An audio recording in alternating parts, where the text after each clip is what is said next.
আমাদের নবী সাল্লাল্লাহু আলাইহি ওয়াসাল্লাম যেই যুগে বাস করতেন, শোনেন, সেই যুগের মধ্যে শিরক ছিল। কি ছিল? শিরক ছিল, সুদ ছিল, জিনা ছিল, মাদকদ্রব্য ছিল, আপনার নারীর অবমাননা ছিল, গোত্রীয় হানাহানি কাটাকাটি ছিল। আপনি এখনকার এই বিশ্বের দিকে তাকিয়ে দেখবেন হুবাহু সেই বিষয়গুলোই এখনকার বিশ্বের মধ্যে আছে। হুবাহু সেই বিষয়। পুরো ওয়ার্ল্ড ওয়াইড আপনি শিরক দেখবেন, ওয়ার্ল্ড ওয়াইড আপনি রিবা, সুদ দেখবেন, সারা বিশ্বব্যাপী আপনি মাদক দেখবেন, সারা বিশ্বব্যাপী নারীর অবমাননা দেখবেন, বেহায়াপনা দেখবেন, জিনা দেখবেন, সারা বিশ্বব্যাপী আপনি দেখবেন গোত্রীয় হানাহানি এখন রাষ্ট্রীয় হানাহানিতে রূপ নিয়েছে। একই স্টাইল চলছে। এরকম একটা জায়গায় নবী সাল্লাল্লাহু আলাইহি ওয়াসাল্লামের কাছে এই বইটা নাজিল করা হলো, আল কোরআনুল কারীম।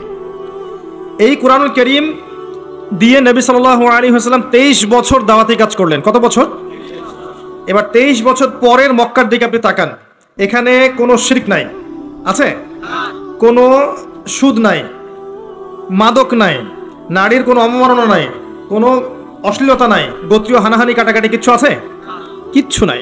এই 23 বছর শুধুমাত্র আল কোরআন এবং এর ব্যাখ্যা সুন্নাহ, এই দুইটাকে কাজে লাগিয়ে নবী সাল্লাল্লাহু আলাইহি ওয়াসাল্লাম জাহেলি সমাজকে সোনালী সমাজে পরিণত করলেন। এই এখন আমাকে বলেন, সেই আল্লাহ কি এখন নাই? সেই কিতাব নাই? সেই নবীর সুন্নাহ নেই? তাহলে আজকেও কি সম্ভব ছিল না জাহিলিয়াত দূর করে আলো জ্বালানো? সম্ভব ছিল না? ছিল। কিছু কাজ করতে হতো বা করতে হবে, বলে দেব কি কি? আল্লাহ আমাকে তৌফিক দান করুন, আপনাদের সবাইকে করার তৌফিক দান করুন। দুইটা দিক বলছি। এক নাম্বার দিক হচ্ছে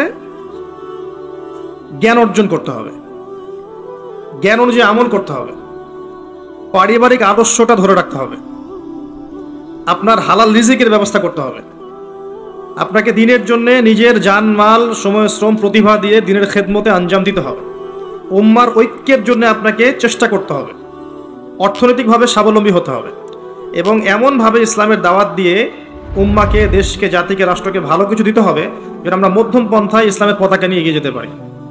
এই কাজগুলো করলে আজও সম্ভব, আলো জ্বালানো আজও সম্ভব। আরেকটা কাজ, এই বইটার হক আদায় করতে হবে, আল কোরআনের হক আদায় করতে হবে, বিশুদ্ধ তিলাওয়াত শিখতে হবে। এক নাম্বার কি? বিশুদ্ধ তিলাওয়াত শিখতে হবে। 2 নাম্বার হচ্ছে এর কিছু অংশ হিফজ করার চেষ্টা করতে হবে।